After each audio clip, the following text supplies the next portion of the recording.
Good afternoon, everybody.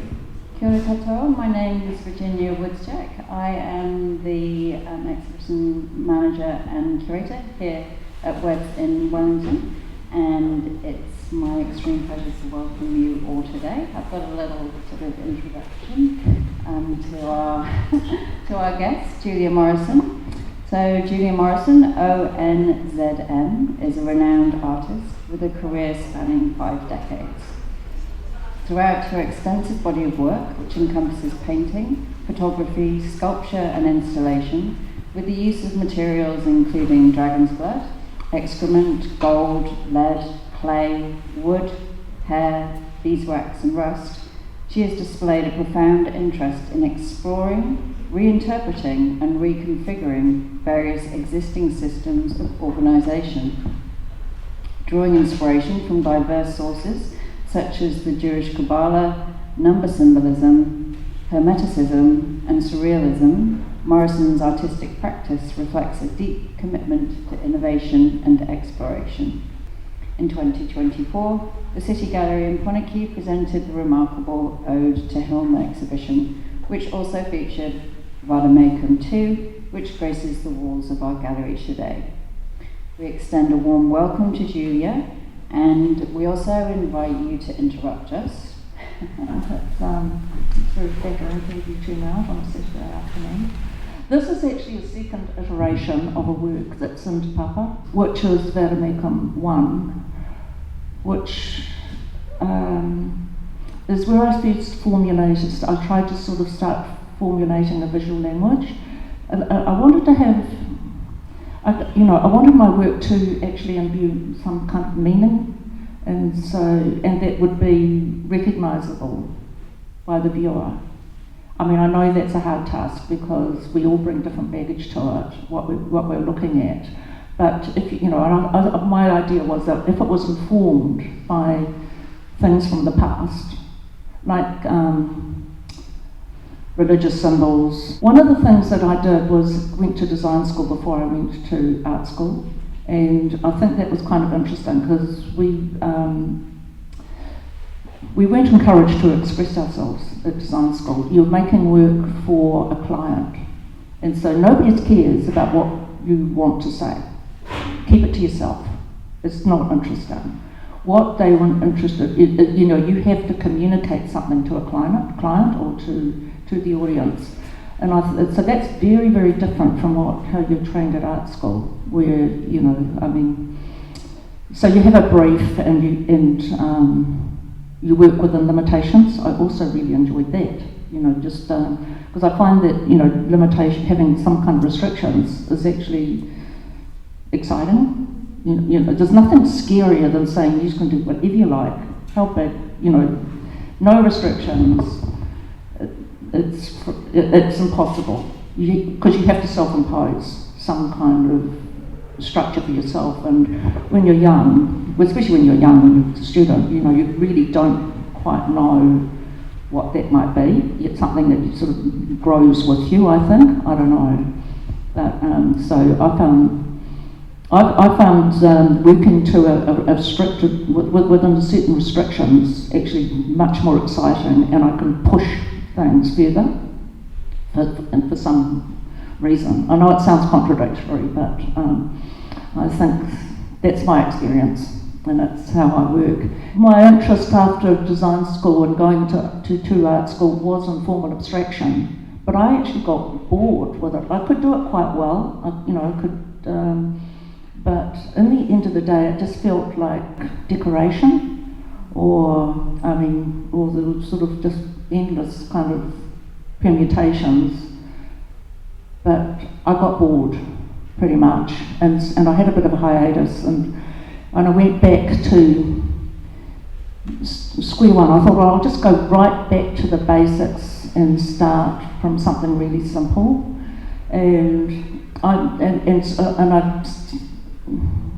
it could be anything, but I started with something that used to give me pleasure, and it still does, like handwriting. It gives me pleasure, and I would do copy, punishment lines for people. I love the repetition of, I shall not go down to the river, that kind of thing. You know, when you're at school, you break bounds and you get punished. But I would do it for other kids because I really liked it. And I remembered that, you know, that as a child, you know, that pleasure. So, and then I was also, I mean, I suppose we were sort of, you know, looking at texts and things, and so I took two words like God and dog, which are the same letters, but they're kind of really different meanings, and I thought that's kind of interesting. And just wrote them out in 48 sheets of paper, and the big sheets of paper, and it's semi-transparent paper, that sort of drafting paper, with a fine rotary pens, which it would just come in, they were just the thing. They were new, I mean they're everywhere now, but they weren't in the late 70s. And so I would write these words like God, dog,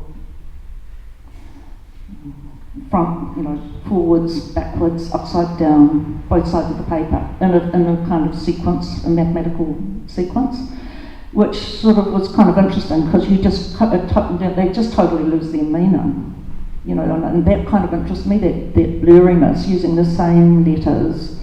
I mean, it's really dumb, but I've kind of enjoyed the dumbness of it. Yeah. Did you find that when you saw the exhibition and you saw all of her journal pieces with all of these like mathematical equations, did you see a huge correlation to that part of your earlier work? I think her work was a lot more nuanced and complex than what I was doing. Like, yeah, no, this is really very simple. I wanted to start with something really simple. And then from there, I sort of became interested in with those words, and then starting to put meaning into those. So I used dog excrement and gold leaf associated with those, and like sort of ideal and profane, you know, that kind of tension. So I started making works using the words. And then in a palindrome, I think there was some works that came at dog, deify, reify, God, and again, you know, upside down, backwards, and introducing a figure called Hermes Trismegistus, which is an Egyptian figure which is half man, half dog, and that works in the Christchurch collection, and it's made out of excrement and gold leaf, and not all gold leaf, it's gold, just fake gold paint. It's cheap gold, you know, when you know, there's too much. I mean, these are big works, so there are little bits of gold leaf on it, but pretty much it isn't. It just appears that way. And then from there, I sort of started to expand a language, and I based it on these 10 forms associated with 10 materials. They've shifted a bit, so that's what you're looking at here. You're looking at 10 forms, and the forms, I'll just go up. I mean, I don't know if they're in there, but so there's a structure, like it's hierarchical, and it's hierarchical from the heaviest to the lightest. And also, and there are symbolic associations. So the first principle is it goes up crosses, but it's hierarchical. So you start at the bottom, and there's a lead square. So that it's a square form with lead. So you'll see a set of 10 works that are based, you know, they're actually on lead in the first set. And then the second set is ash with the tau cross. It's just a vertical and horizontal above it. Very simple, it's called the tau cross. The third one is clay associated with the vesica piscis. And the vesica piscis is like a pod shape,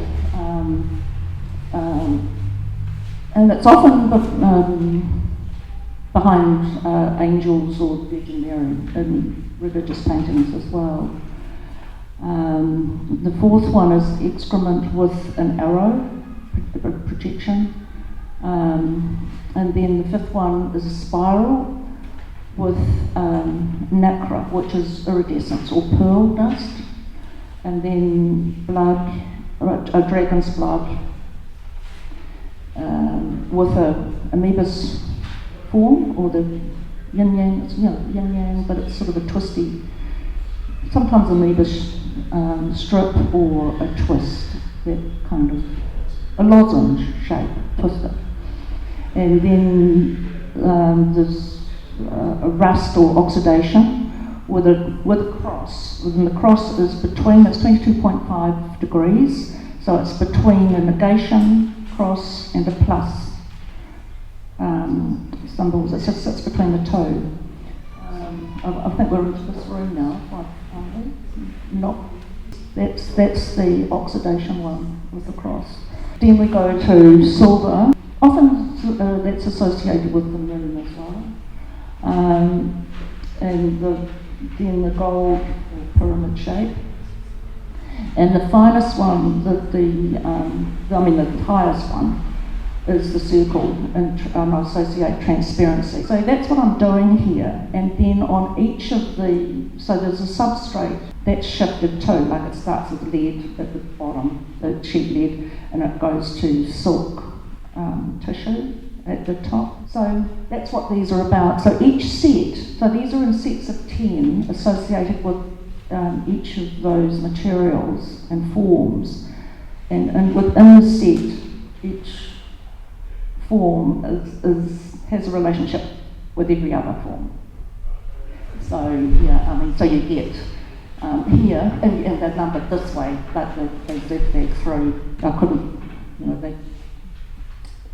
so here's with the lead, and it's a square sort of shape. Here it is with the tau cross. Here it is with the vesica piscis. There it is with the arrow. That's with those two crosses, but then I've doubled it up so it spins, and that's there with the lozenge shape. It becomes a cut shape with the triangle and then with the circle. So that's sort of, it's so simple. That's what I'm doing in all these groups. So it's not random. I don't randomly draw shapes. They're very determined, I suppose. I mean, there could be different solutions for each one, and you'll notice some of them have got numbers. Like there's a number, say 82.2, for example. That means that it's a replacement. So someone's purchased 82, and I've made a new one, 82. So this is an ongoing work which will be responsive to whoever collects them. Yeah. Ritual. Yeah, it's kind of interesting to think about that, because I think in a way that is an element of ritual in the actual process, and I think about that, like the actual materials. I mean, they have,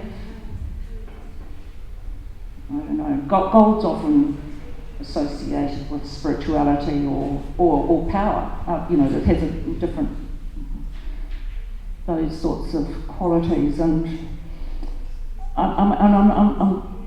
it's not that I'm ritualistic in a performative sense, but I think it is so in an imaginative sense. Is it? Yeah. Like I'm not sitting around woo-wooing around fire and drawing circles or anything like that, but no, I'm not. I know. Yeah. You could invite me to one of yours. Yeah, but yeah, it's a really interesting question because that's something I actually think about quite a lot. That performative thing, because I think it's there quite strongly, but not really. Yeah. But then at the art fair, there was a definite performance with the tarot reading. That's a different thing though, because the tarot is that's not me performing, and that's a different kind of thing. As the symbolic. I don't know. It's quite new for me too. The tarot is something. I was actually, sorry Adam, I'm going to repeat this because Adam's a tarot expert and I've only just met him today, but we've had correspondence, so that's really lovely. He was actually at design school with me, but it was a long time ago. And I have a friend who has written, she's written a lot of stuff on my work. Her name is Anna Smith, and she reads tarot. And I've known her for 30 years, and we do these sort of tarot readings and things, and I've sort of not really thought about it. It's just sort of party game, I just indulge her. And then I said it's kind of curious how there are 22 paths between the Sephiroth, because that's another thing that I haven't talked about, is actually the relationship of these symbols onto the tree of knowledge. And she said, well, where do you think it came from? So that there's 22 major arcana cards, and they sit. But whether it's true or not, I mean, whether that's up for debate. And where they sit is also, different people put them in different positions. But I've been guided by her and where I put them, and also by the text that she gave me of Wang. It's a textbook and it's got it sort of has 4 of the major cards. There's a Maasai card, the Rider Waite, Crowley, Alistair Crowley, and there's one other.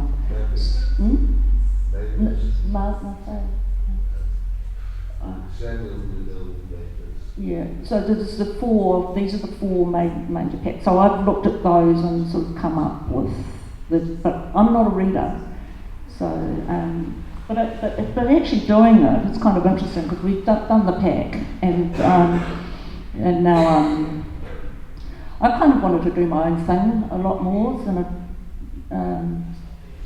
with it and put my own interpretation. But actually looking at it now, I actually want to go back to the originals, make it more classic rather than more innovative and personal. I actually want it to be more generic, I suppose. Yeah. I mean, I always wanted it to be as generic as possible, but you kind of fight and struggle with your own value system, I guess. I don't know. But anyway, you're talking about that ritual service, but that was, we offered readings in the Aotearoa booth. Not me, Anna and another woman who is a reader. Yeah. So that's kind of fun. There's 4 of us in the group. We called ourselves 4 Worlds. Our tarot pack is 4 Worlds. Sorry? 4 corners, yes, earth, fire, water, I don't know. And there's 4 levels in the Kabbalah system. I was thinking that, I suppose, I don't know. It actually seems to apply to lots of things, the 4. Would you consider potentially creating your own? No, because I'm actually sort of interested in, well, it is my own pack. No, it is, what would you? Sorry, brilliant. Well, I'm sorry I don't have one here. I wanted it to be recognisable, so it sort of sits hopefully somewhere between the classic system and something that looks a little bit contemporary. But you'll see, but I think everyone says it looks like my work. You can't really get away from that. Going back to, you were saying in 1986 with the original Vademecum, that you were forming your language, you were finding that language, going back to basics. Did you have any idea at that point that would essentially end up being your practice? That you just keep on?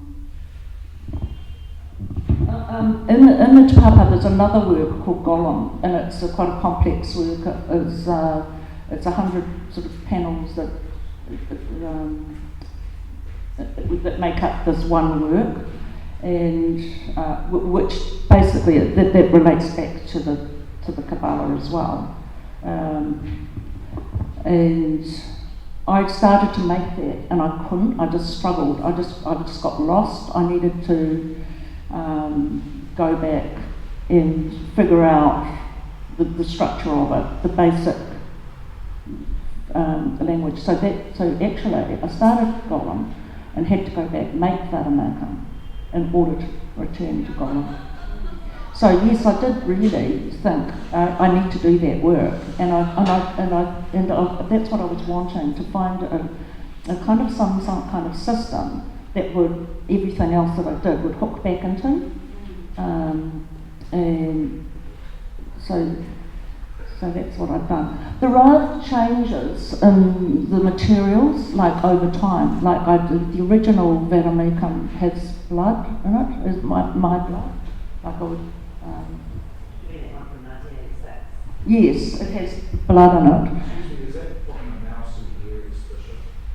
I think it was in there. It was? Yeah. Which work was it? It's a sort of a pyramid.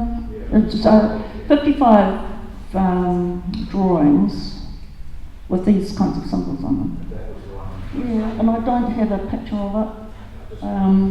Yeah. Thank you for giving me that word. But it was,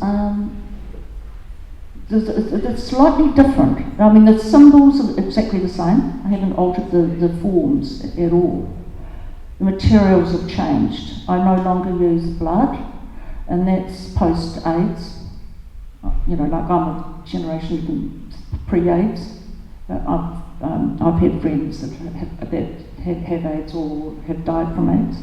So before then, the significance of blood was sort of like a life force, but it changed for me, so I don't use that, and that's become now being replaced with dragon's blood, which is a sap from a tree. Art shop, and it's a Chinese, used in Chinese rituals, magic rituals and medicine. As a varnish, yes, and I mix it, like that's actually mixed with shellac. You have to put a solvent in it, you know, like it's very like shellac actually. It wouldn't surprise me that you could use it. It's quite difficult. You have to smash it because it's this hard rock, and you have to smash it and grind it and pulverise it and then dissolve it. And I found that it dissolves in meth. So. Dragon's blood only has been used to cure boils. Right, yeah, I know it was used in medicine.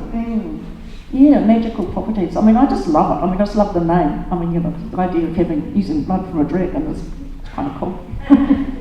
So that's replaced, and I've also replaced in the original one. I had in the Tiferet in the centre. I had reflection, and I was using this sort of like vinyl mirror, quite tacky stuff, and I've shifted that to pearl dust. So there's still iridescence and still reflective, but I just thought, oh, pearl dust is better. So that's. I was, yes. Oh, and that's the third one. I was using mercury. Mercury is highly poisonous, and they don't like giving it to you. Hard to get, and then you think, oh, what's the point of this? So I've shifted that, and I just use rust, something that will shift like oxidation, rust. Crushed diamonds would be nice, wouldn't they? If you supply me with crushed diamonds, I'll use them. What is the ash urban? Is that yours, human? Yeah, human. Yeah. Sometimes it's dog. Yeah, these are my Chihuahua. She donates. I had the original one was human, but I had a knee replacement, and I was lying in bed, and my little dog was just pooing on the carpet, and I thought, oh, she can either really irritate me, this is not good, or I can collect this up and do something with it. So she became my little assistant, and so I picked it up. So she, yeah, you know, I thought she, yeah. Otherwise, I probably would have, you know, she might have come to an end. But it's processed, isn't it? It's, you know. What do you mean? Well, how do you use it? Is it powdered down? Like, so that You don't need to powder it down. It's well, you can, but that's a long process just to get it back to a liquid. yeah. You know, the excrement, you can just put it on a. Gosh, none of you actually seen this stuff. None of you. You can keep it secret. As if I've got this unto myself.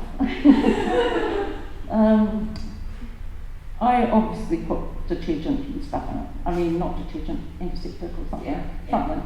Something because, so that it's, I don't know, nice. But, you know, like I was doing it. I was drying it out and then pulverising it. Oh, this is kind of crazy, you know, because just to get it back, so actually it's better just to stick it in a liquidizer and mush it up. And then I put a bit of gack in it or something, some medium to hold it, otherwise it'll just flake off. There you go. The scale of this has changed as well, hasn't it? From the, do you want to explain what the Vademecum means?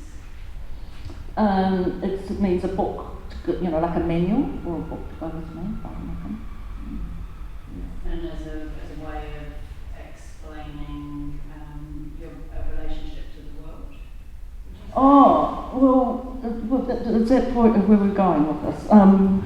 This is, yeah, I will talk about that.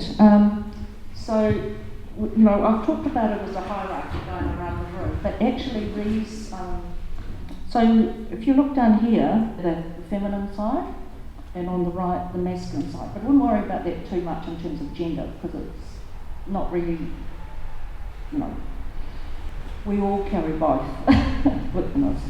And then these things work in tension. So you have sort of thesis, antithesis, synthesis. So they work in as triads. So that's a dialectic. That's what I think is kind of interesting. But what I think is very exciting for me, quite recently, is to come across this. Well, he's a clinical psychologist. He's a historian, a neurologist. He's everything. He's a polymath. His name's Ian McGilchrist. I don't know if any of you have read his writings. He's written this book. Well, it's in 2 volumes. It's so huge. It's 1,500 pages, and it's called The Matter with Things. And he talks about the brain. He's revived, you know, I mean, we probably, if you study psychology, you know, talk about the left brain, right brain, but it became very, it sort of got dismissed and debunked. But he's revived it as a theory, and he would actually go so far as to say that, you know, that every civilization must have these 2 sides of the brain. Well, we as individuals, for our well-being, we have to have these 2 sides of our brain in balance, but so does a civilization, and, you know, collectively. So, and in the 3rd book, he talks about the Kabbalah. This tree as being the correct mapping of the brain, you know, because you have these 2 sides. So one is to do with you have the crossover. So you have left brain function, which actually controls the right side, and the right brain controls the left side. And the left side is a side that will apprehend things. You will apprehend, like you need that to survive. Like I need food, so I'll grab it. I need shelter, so I'll take it. And it's very logical, linear way of thinking. It's the scientific, technological side, you know, way of thinking. The other side, but you do that at your peril. Like you take fish out of this pond or whatever, you've got to be aware of what's around you, because you could be something's next meal. That's the aspect that comprehends it. So it's more of a gestalt. It's like you comprehend everything, but not, the context that you're operating in. It's a level of intuition and gestalt. And it's, you sense things. You don't necessarily know things, but you sense things, you intuit things, and you act on your gut. We all know how important that is, but we can dismiss that, and we are dismissing it, he thinks, in terms of, how we are prioritising in the universities. We are sort of prioritising technology, the STEM subjects, science, technology, engineering, mathematics, over the humanities. And he is sort of saying, we're going to do this at our peril. And what you're seeing as a result of this is the lack of meaning, the crisis. We're becoming less, I think New Zealand's one of the most secular countries in the world now. But, it doesn't have to be religious, but you have to have meaning. Otherwise you get depressed and anxious. You don't know why you're here. You have a crisis of meaning, I guess. So that's why he thinks this kind of thing is kind of interesting.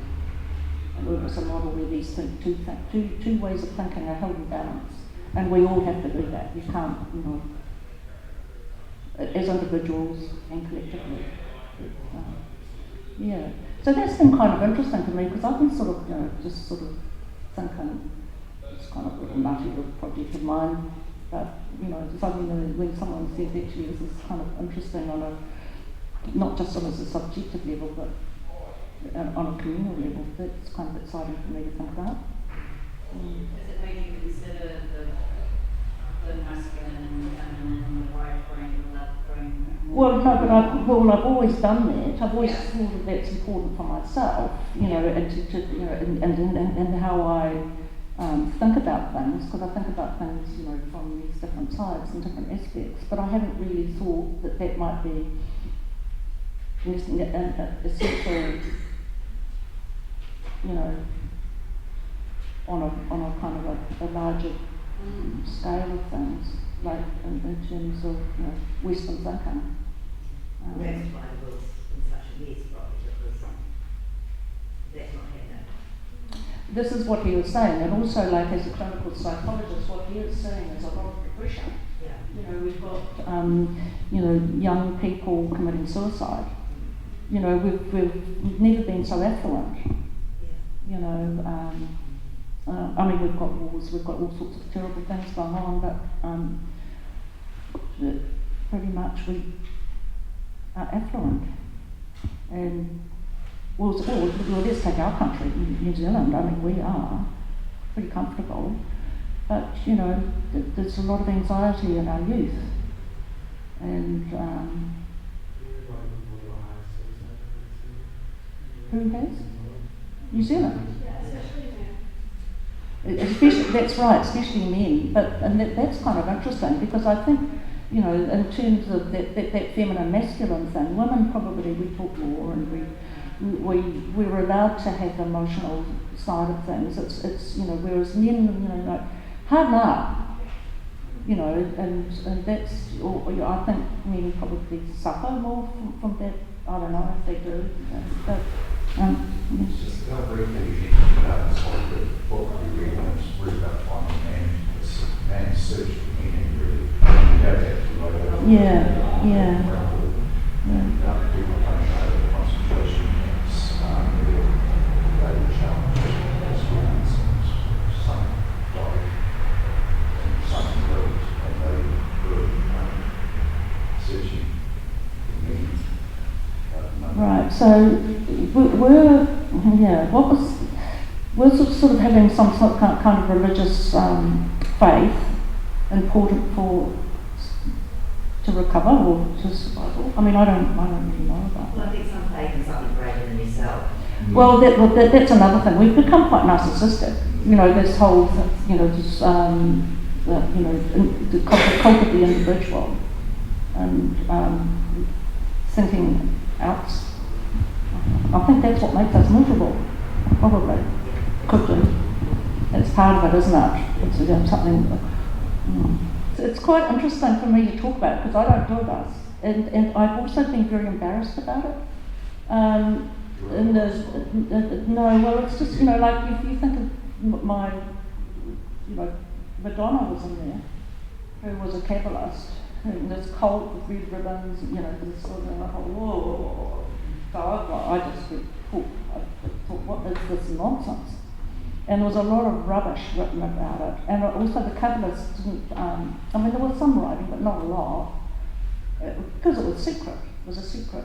You know, the Kabbalists would pass down from one to another until the 1990s, when they actually decided there's so much nonsense out there, we've got to resurrect it. So that's been sort of kind of great to come across that material, which is so rich. I mean, I just find it really fascinating. So yes, I've sort of was interested, and then brown paper bag stuff, and then so there's a revival.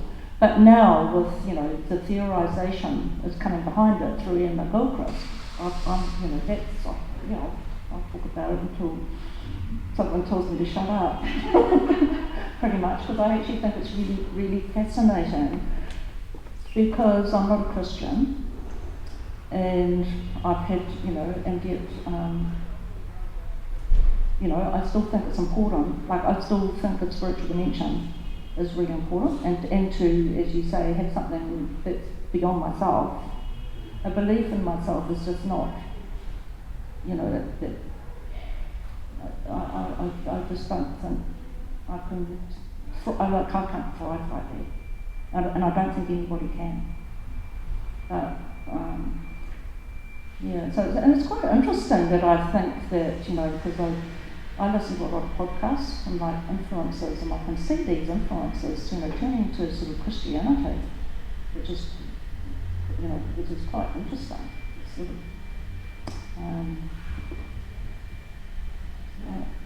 because I was brought up as an atheist, my mother's an atheist. So I was very isolated where I grew up. There's no church around. But I mean, but my mother was just very practical. And it's just nonsense. You know? I did go though, you know, I went to boarding school, you know, and there was an Anglican school. But I was registered as a Presbyterian, so I wasn't allowed to go to the services. So I got really fascinated by these girls dressing up as brides and marrying Christ, you know, and also there's, you know, the church, St Mary's, it's in Cordially here, this school, and, you know, the stained glass windows, these beautiful windows and things, but I wasn't allowed there. I had to go down to the road to the Presbyterian church, which is just a wooden, you know. My dad's family, it's Presbyterian. Yeah. So, you know, but I've studied with, you know, there's religious stuff, papers and stuff at university, stuff like that, so I'm sure that stuff. Yes. So, as we talk, I wandered off the street, staring at solar works, and thought it's because of the practices. So, picture art, was interested in what lens, and my question was, did you expect to see so many of us who are See so many of us. Who's us? Put your hand up if you're into magic. Well, I think we probably all are. Seriously? Who? All you lot? Yeah, come on, just lie. All of you. Not all of you. Not all of you. Just you lot, that coven in the front.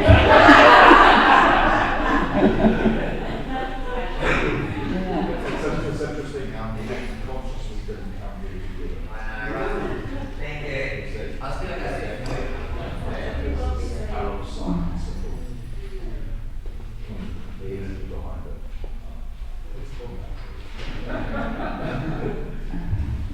very curious. I'll speak the atheist, Jack.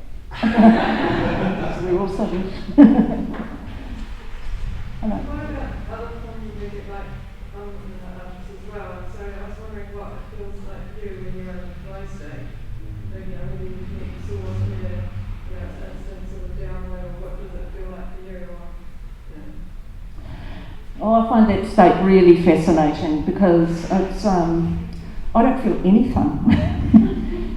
Because I'm not even aware. It's just time goes, and then you think, what happened? But the weird thing is, because I remember having quite heavy discussions with my tutor Ted Bracey when we were at art school, and he would say there is no thinking outside language. But we know that's not true, don't we? Because when you get into that state, and then you think, well, I've actually been working here, I've made all these decisions, but I haven't articulated it. So I don't believe that's true. But I don't feel anything. I just think, because I'm just sort of in that state, and it's just sort of a state of ecstasy. Well, it's not really. It's nothing. Oh, I don't know. It's not that exciting. It's just gone. It's just time that just disappeared like you're asleep. Yeah. So you're not thinking the words, but you're just putting. No, you must be. You must be. I don't know. I know there's a lot of people that don't. Yeah. All I'm aware of is that it was 2 o'clock and now it's 4 or 5. You know that something's happened. But I haven't gone to sleep and something's happened. But I don't know what it is and I don't feel anything. Can I ask you a question? I think in one of the articles I've read, it said that you were starting new works using, or very interesting Japanese prints, woodblock prints. Is that right? You're talking about stuff that's yet to be made. Yeah. Gosh, let's not talk about stuff that hasn't been made. Because, like it might start off that way, it might end up in something completely different. Work in progress is work in progress, and it can shift, and I can decide that actually I don't really like it, and start over again. And the wrong scale, wrong medium. So we'd just be drawing around our hands if we weren't interested in other people's ideas. I think, I think that's what's exciting. Yeah, appropriating from other people and looking at other people's work, what they're doing. But then this is an ongoing work, isn't it? I mean, it's not the original Vademecum was a complete work. Yeah, but works come out of that. That's just the structure. So it's iterative, isn't it? So even though it hasn't been made yet, it's formulating. And Yeah, there's works within this that haven't been made yet. Yeah. At some point, this could be something completely different to what we see now. It could, because these works will get replaced as people purchase them and collect them. So say that one had a red sticker on it, and so someone was going to collect that. Well, then I replace that. But I have to think about how do I combine the gold, the rust, the triangle, and cross. And I start again. There's a space And then- in the theme, but not a... Yeah, and it'll be. Doesn't in this group, that's around, so What, doesn't? Yeah. Yeah, so just constantly. I quite like that because it's always shifting and changing. Because it was shown at Jonathan Smart Gallery first, and then it was shown on the Wellington City Gallery. But I think there might have been 12 that were different, from the first show, and then this is the same. A huge thank you, Julia, for sharing so much of your knowledge and insights into both this work and your practice as a whole. And the exhibition is on until the